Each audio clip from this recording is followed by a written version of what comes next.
Quiero que abras tu Biblia conmigo al libro de los Hechos. Vamos a estar nosotros mirando algunas verdades vitales para nuestro caminar en Cristo y para lo que es ser un seguidor de Jesús y todo lo que eso implica. A ver si logro que mi computadora funcione. Ya. Gloria a Dios. Y poder nosotros conectarnos a la realidad del reino de Dios y cómo es ahora. De hecho, escribí, ¿qué sucede cuando el cielo llena la tierra? ¿Cómo es?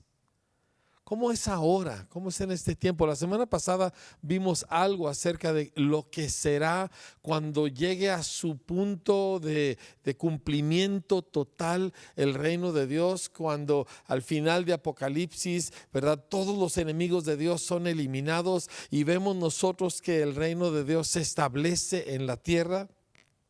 Y cómo esto define, ¿verdad? Toda una nueva era perfecta, de absoluta belleza, de absoluta perfección. No más lágrimas, no más dolor, no más maldición, no más enemigos, no más mentira, no más nada de aquello. Cristo reinando en todos. ¡Wow!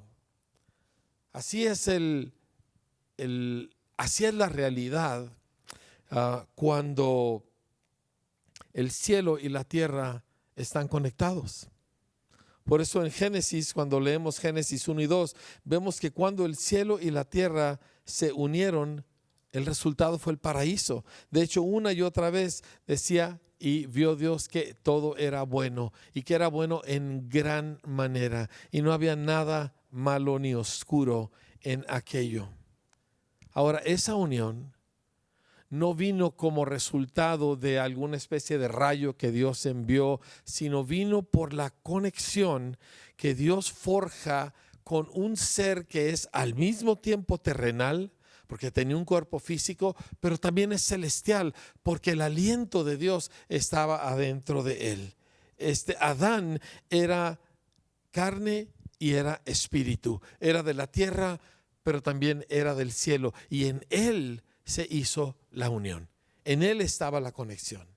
A veces nosotros queremos pensar que es como una especie de arte o magia, pero no. El ser humano lleno de Dios era lo que conectaba al cielo con la tierra, y Dios gobernaba a través de él.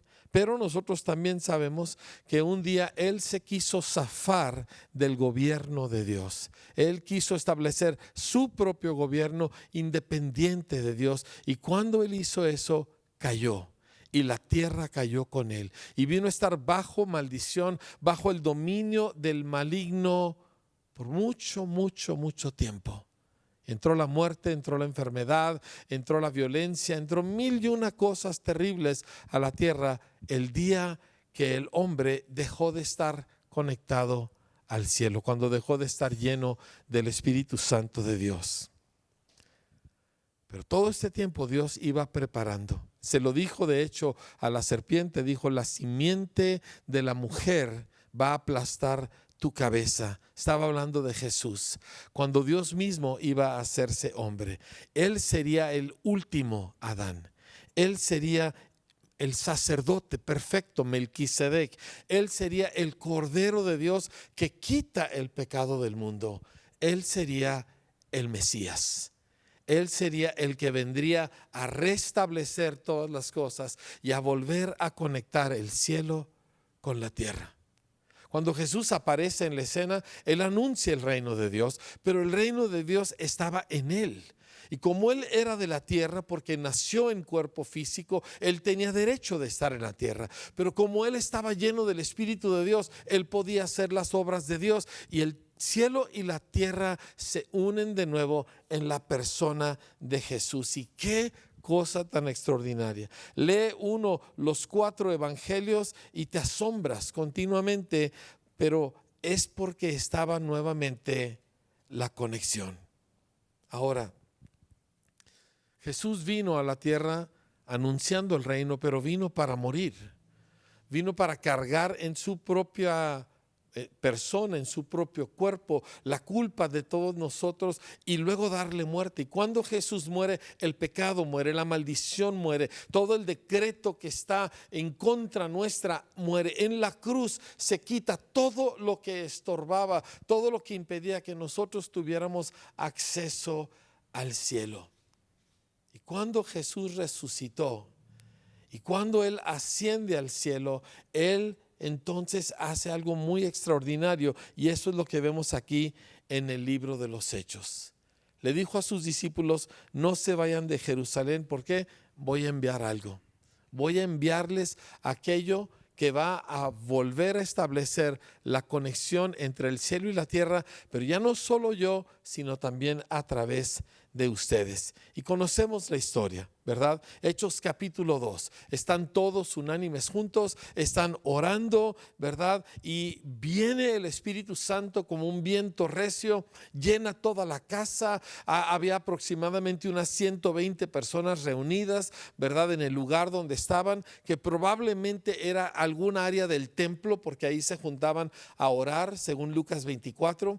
Y entonces se asientan como llamas de fuego sobre la cabeza de cada uno de ellos y empiezan a hablar en idiomas que ellos no conocen, idiomas que no aprendieron ellos en la escuela, y están proclamando las maravillas de Dios, las alabanzas de Dios en todos estos idiomas.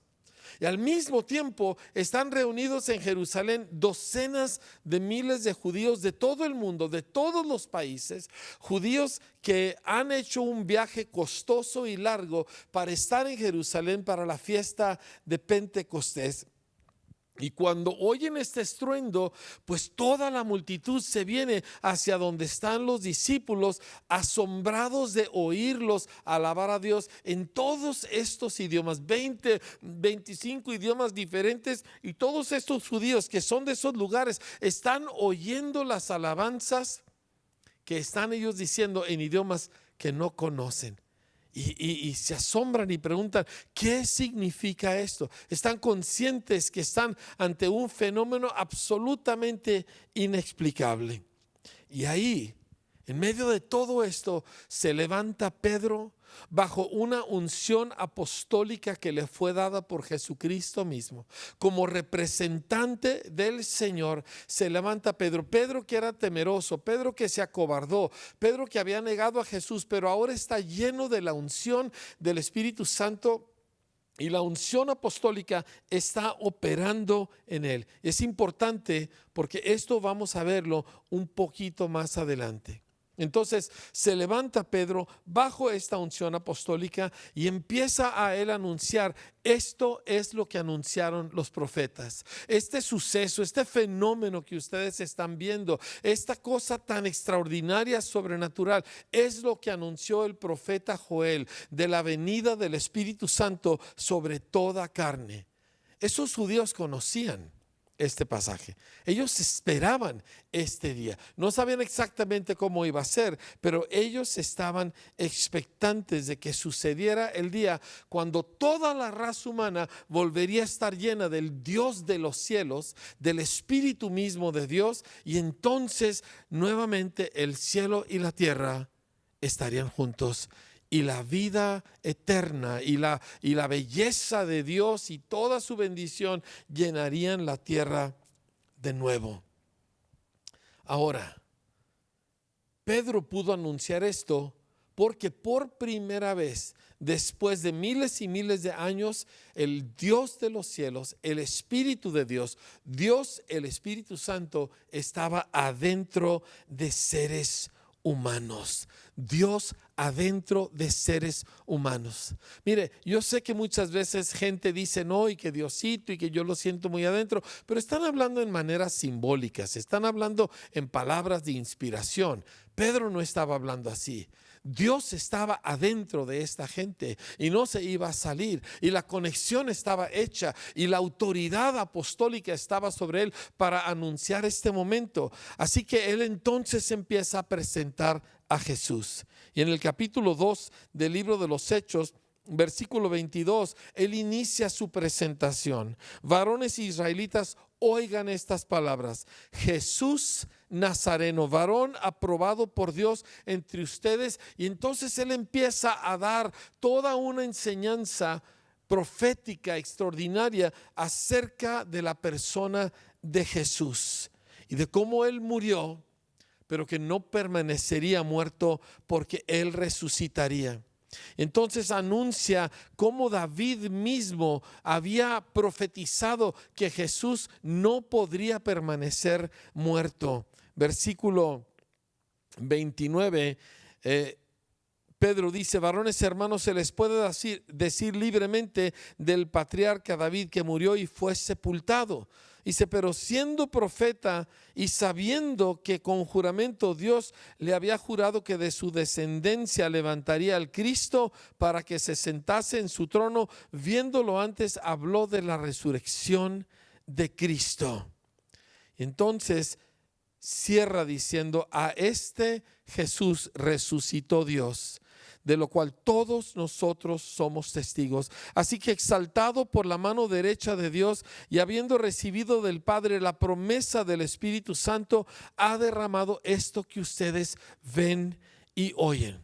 Entonces Pedro anuncia a Cristo. Pedro, como representante enviado por Cristo mismo, lo anuncia y anuncia que él ha resucitado y que él ha cumplido todas las profecías, y que habiendo subido ya como hombre resucitado ante Dios, ha recibido de Dios el Espíritu Santo como hombre y lo ha derramado sobre todos ellos, y la conexión se ha hecho y el reino de los cielos ha llegado, y la tierra ya no está abandonada por Dios, porque Dios ahora está en la tierra a través de gente. Ese es el secreto.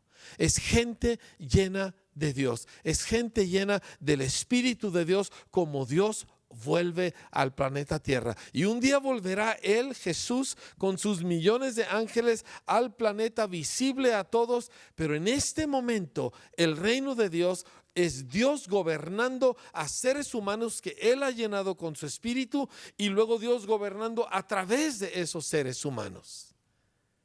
Cuando él está anunciando esto, cierra en el verso 36 con esta extraordinaria, eterna proclamación: sepa pues ciertísimamente toda la casa de Israel que a este Jesús, a quien ustedes crucificaron, Dios le ha hecho Señor y Cristo. Lo voy a repetir: a este Jesús, a quien ustedes crucificaron, Dios le ha hecho Señor y Cristo. Jesús es el reino, Jesús es el rey, y todo gira alrededor de él. No es alguna institución, no es algún edificio, no es algún territorio. El reino es el rey, y todo aquello donde el rey tiene dominio, eso es el reino, pero todo emana del rey. Ahora, estos eran judíos piadosos. Estaban esperando la redención de Israel, estaban esperando al Mesías. Y dice en el versículo 37, al oír esto, dice, la traducción que yo estoy leyendo dice: se compungieron de corazón, pero eso es una paráfrasis. Literalmente dice: una espada atravesó su corazón. Fueron traspasados del corazón, quedaron como muertos. Habían ellos causado la muerte del Mesías. De repente todos sus méritos ya habían desaparecido. No había nada que ellos pudieran decirle a Dios. No había forma de que ellos pudieran salvarse, habiendo ellos causado la muerte del Mesías. Y voltean, dice, y dijeron a Pedro y a los otros apóstoles. Es tan importante que entiendas el papel de la autoridad que Dios puso sobre estos hombres. Y estos judíos piadosos, muchos de ellos ricos, todos ellos líderes espirituales, líderes religiosos en sus comunidades, voltean y dicen: varones hermanos, ¿qué hacemos? Y Pedro les da 3 verdades que definen la entrada al reino de los cielos. Y luego vamos a ver qué efecto tuvo sobre estos individuos. ¿Cuáles son esas 3 cosas? La semana pasada vimos la primera: arrepiéntanse. Esto es cuando reconoces la realidad de tu propia culpa, de tu propia condición. Esto es cuando tú, en vez de evadirla, volteas y la reconoces y pides perdón. Entonces hay un cambio profundo. Jesús dijo en las bienaventuranzas, cuando una persona se arrepiente, dice: bienaventurados los mansos. ¿Qué sucede? El corazón se vuelve manso. Cuando reconoces tu condición, cuando finalmente pides perdón, ya no le sacas la vuelta, hay un cambio profundo de dirección en tu interior. Y esto es lo que le sucede a todos estos hombres. Pedro les dijo: arrepiéntanse. Segundo, dice: bautícese cada uno en el nombre de Jesús. Cada uno. Esto es individual. Nadie lo puede hacer por ti. Bautícese cada uno, es decir, sumérjase en Cristo Jesús. A partir de aquí ya no vivo yo, vive Cristo en mí. Porque el bautismo es un simulacro de la muerte. Es cuando se entierra a alguien en las aguas y después vuelve a salir a la vida. Pero ya no él, sino Cristo en él. Ya no cuenta mi apellido. Ya no cuenta mi posición socioeconómica. Ya no cuenta mi carrera. Ya no cuenta mi postura. Ya no cuenta nada de eso. Ahora soy de Cristo. Lo único que el mundo sabe de mí es que soy de Cristo y punto. Todo lo demás se ha quedado afuera, se ha quedado a un lado. Soy de Cristo. De hecho, la palabra cristiano, que fue el apodo que le pusieron a los discípulos, significa un pequeño Cristo. Ya no vivo yo, vive Cristo en mí. ¿Qué quiero que sepas de mí? Que soy de Cristo. No que soy inteligente o popular o exitoso. Quiero que sepas que soy de Cristo. Es lo único que yo quiero comunicar al mundo con mi vida. Y tercero, dice: recibirán el don del Espíritu Santo. Y aquí es donde se completa la unión. De hecho, sin esto no hay una entrada al reino de los cielos. No hay el reino de Dios en la tierra. Porque el reino de Dios viene a la tierra a través de hombres y mujeres llenos de Dios, llenos del Espíritu de Dios. Esta era la promesa. Dice: y esta promesa es para ustedes y para sus hijos y para todos los que están lejos, para todos aquellos a quienes el Señor nuestro Dios llamare. Y todos estos hombres que estaban ahí, dice, recibieron la palabra. Ve en el versículo 41, dice: así que los que recibieron su palabra fueron bautizados y se añadieron aquel día como 3,000 personas. Esto es súper importante. Nadie se salva porque yo y Cristo y yo le pedí al Señor. No, ellos fueron añadidos. Porque cuando el Espíritu Santo entra y te conecta con Dios, también te conecta con los demás que siguen a Cristo. Hay una conexión en el Espíritu donde ellos ahora están con acceso a Dios, pero encuentran que son parte de un grupo de gente que todos están conectados a Dios. Así que fueron añadidos a la iglesia ese día y dice que eran como 3,000 personas. Y todos se bautizaron ese mismo día. Ellos no, bueno, déjame la pienso, no estoy seguro si estoy listo. Ese mismo día, porque cuando tú te arrepientes, cuando te rindes al Señor, ya no hay ninguna oposición a su voluntad. Ya no hay, eso de poco a poco es simplemente no, Señor, todavía no, Señor, todavía no. Y aquí no había poco a poco. Ellos creyeron, ellos se arrepintieron, ellos se rindieron y Pedro les dijo: bautícese, y ese mismo día se bautizaron. Yo tuve el privilegio a principios de este año de visitar el estanque de Siloé, que está siendo restaurado a como fue en los tiempos de Jesús, y es una piscina enorme, ¿verdad? Donde muy fácilmente se pudieran haber bautizado 3,000 personas ese día, y ahí sucedió. Dice: y los que recibieron su palabra fueron bautizados y se añadieron aquel día como 3,000 personas. Y luego nos dice 4 elementos que definieron la vida de estos nuevos creyentes. Ahora recuerda, todos ellos eran judíos líderes. Muchos de ellos tenían memorizada gran parte o todo el Antiguo Testamento. Estos eran personas que habían viajado semanas enteras para estar en Pentecostés. No era cualquier tipo de judío, era gente en liderazgo.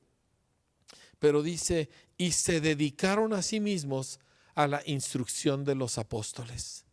Los apóstoles eran pescadores, eran publicanos como Mateo. Era gente que no conocía el hebreo clásico como lo sabían ellos. Era gente no reconocida por las instituciones religiosas de su tiempo. Pero los nuevos creyentes, todos estos judíos piadosos, vieron la unción apostólica que estaba sobre ellos, la autoridad de Dios que estaba sobre ellos, y se pusieron debajo. Básicamente dijeron, instrúyanos.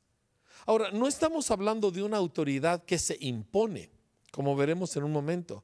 No estamos hablando de que Pedro y los apóstoles dijeron, ustedes nos tienen que hacer caso. No, yo lo que me imagino es que todos estos judíos fueron con ellos y les dijeron, enséñenos, díganos cómo es ahora la vida, díganos más acerca de Cristo. Y se pusieron bajo su instrucción y se dejaron moldear en su nueva fe por estos hombres a quienes Dios había designado. Hay muchas personas que creen que no, yo y Dios, y yo leo mi Biblia y yo formo mis propias opiniones y yo tengo mis propias experiencias. No, mis amados, así no es el reino de Dios. Porque en el reino de Dios lo primero que se establece es la autoridad de Dios. El día que yo rendí mi vida, el día que yo me arrepentí, yo le dije, lo que tú quieras, eso es lo que yo voy a hacer. Y la autoridad de Dios se establece en uno, pero no a nivel individual. Porque eso fácilmente, pues uno dice, Dios me dijo esto, y no es cierto. Sino que Dios establece una autoridad en su iglesia, y específicamente hombres sobre los cuales Él puso esa autoridad apostólica para que definieran cómo sería la iglesia. Y estos hombres, 3,000 judíos piadosos, abrazan el ser instruidos y el ser formados en su fe en Cristo por estos hombres que Dios ha designado. Dice que ellos se dedicaban a la instrucción de los apóstoles. ¡Qué fuerte! Ahora, digo que esta autoridad no es impuesta porque nosotros lo podemos ver más adelante en el caso de Ananías y Zafira. Al final del capítulo 4 nos habla acerca de José, a quienes los apóstoles pusieron por sobrenombre Bernabé, que traducido es el hijo de consolación, levita, natural de Chipre, una isla en el Mediterráneo. Dice que como él tenía una propiedad, la vendió y trajo el precio y lo puso a los pies de los apóstoles. Nadie le dijo que hiciera eso. No había una orden de que ellos tenían que hacer eso. Él era uno de esos judíos piadosos que se había puesto bajo la instrucción de estos individuos que Dios había designado. Y él, lo más natural era traerles aquello que él quería dar a la obra del Señor. Cierto hombre llamado Ananías y Zafira, su mujer, vieron esto y ellos dijeron, yo también.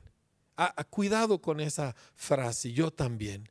Y ellos van y venden una propiedad, pero se les hace mucho, entonces pues toman una buena parte y la guardan y entonces vienen a ofrecerla, ¿verdad? Y Pedro, que está operando bajo la unción apostólica, le dice, ¿por qué mentiste al Espíritu Santo?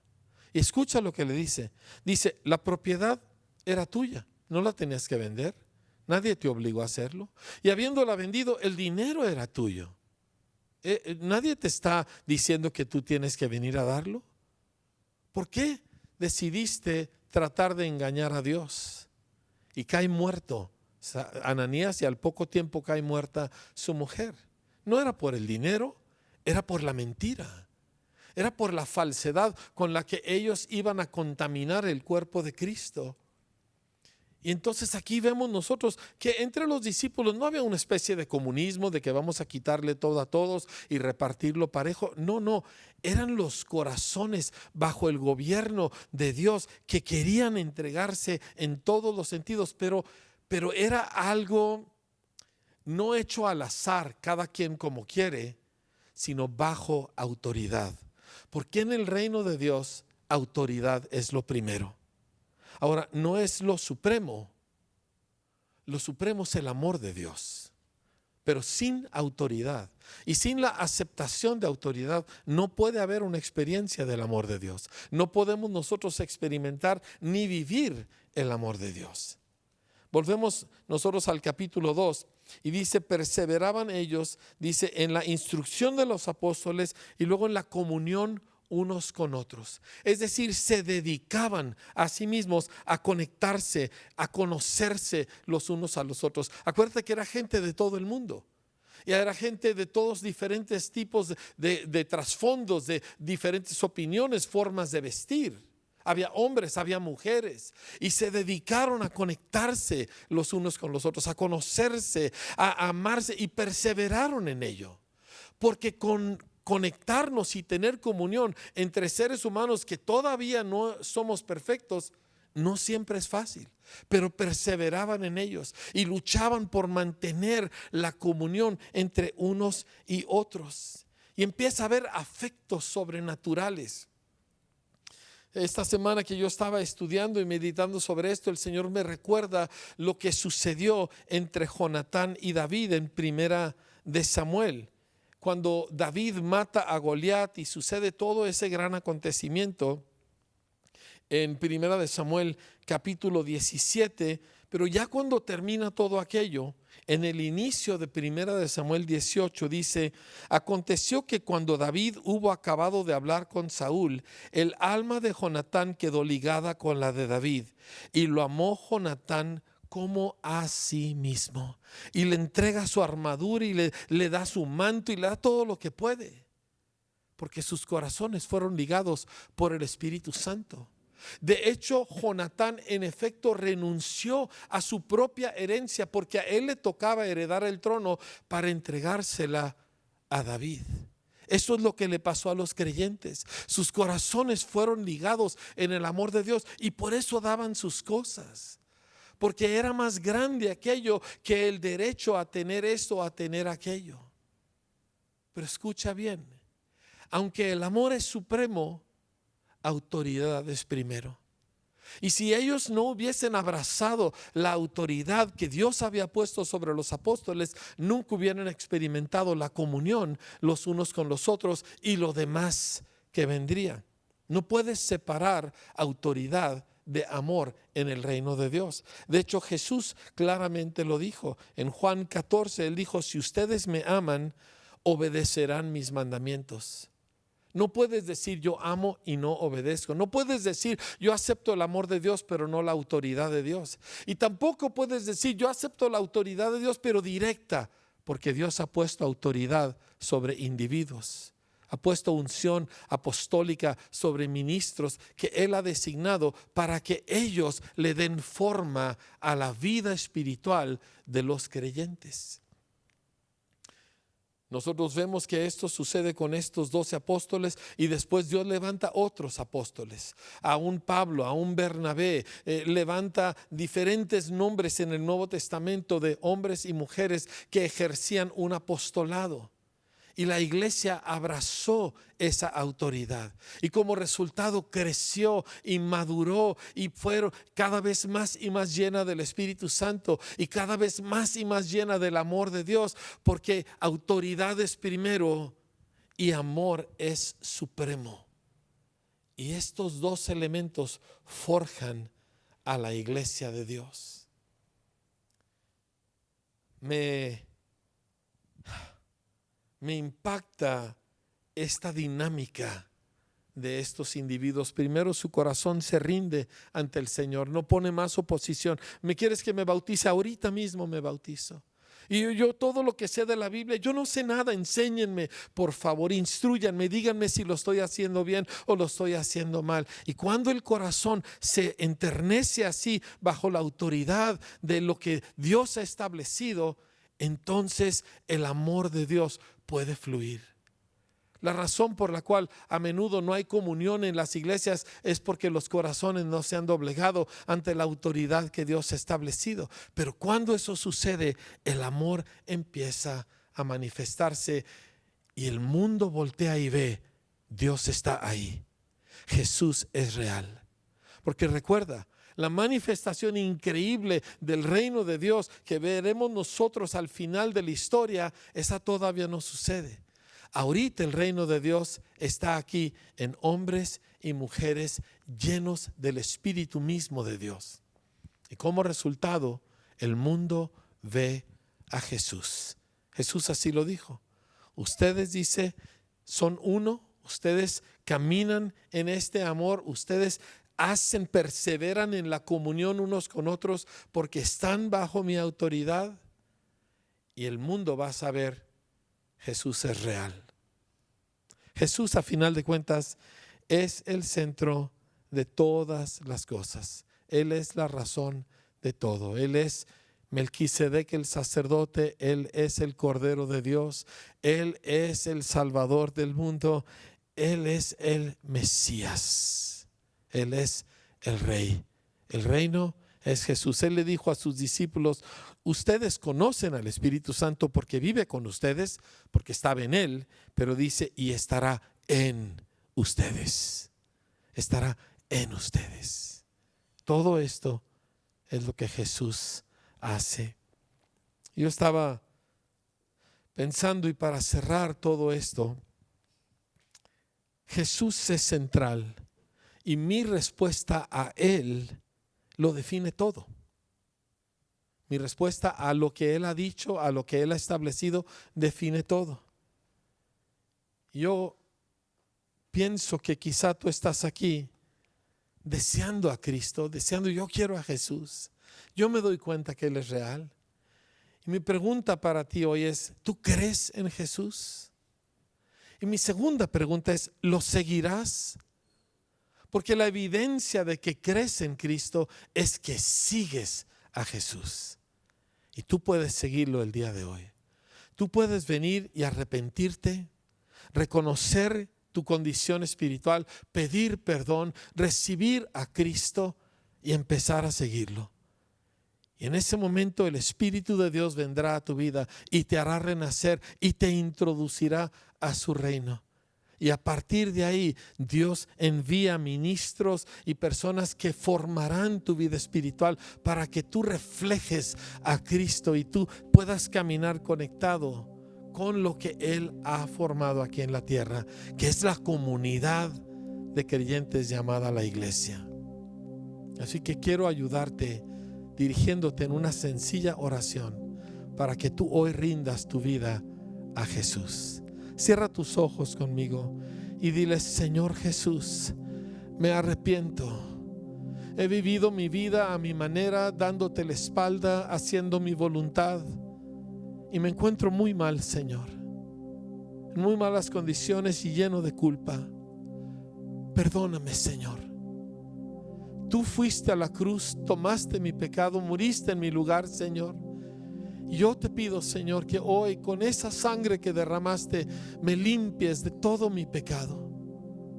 Hoy rindo mi vida a ti y confieso que tú eres mi Señor, porque creo que tú resucitaste de los muertos, que tú, Señor, has vencido la muerte y tú ahora reinas sobre todas las cosas, y yo acepto tu reinado, yo acepto tu gobierno sobre mi vida, Señor.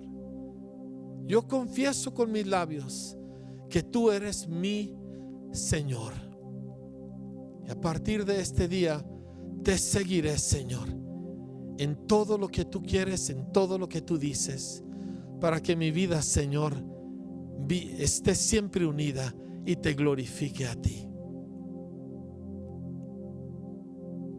Si tú hiciste esta sencilla oración, algo extraordinario ha empezado a suceder en ti. El Espíritu de Dios viniendo a alabarte y a vivir adentro de ti y a hacerte una persona totalmente nueva. Pero necesitas la ayuda de otros, necesitas lo que Dios ha establecido. Así que comunícate con nosotros, permítenos ayudarte a seguir a Jesús. Y si tú ya eres un seguidor de Jesucristo, ya eres alguien que te identificas como un discípulo, como un cristiano, entonces es importante que tú no vivas una vida donde tú estás en un rincón y otro en otro rincón, sino que todos nosotros caminando unidos. dejando que nuestras vidas sean formadas por aquellos ministerios y aquellas unciones que Dios ha establecido en la iglesia, y buscando vivir conectados los unos con los otros en el amor de Cristo. El resultado es que el mundo, la gente que te rodea, familia, colaboradores, ellos querrán lo que tú tienes. Que Dios te bendiga al caminar tú con Él. Que esta semana y que el resto de tu vida sea una manifestación de Cristo en tu vida.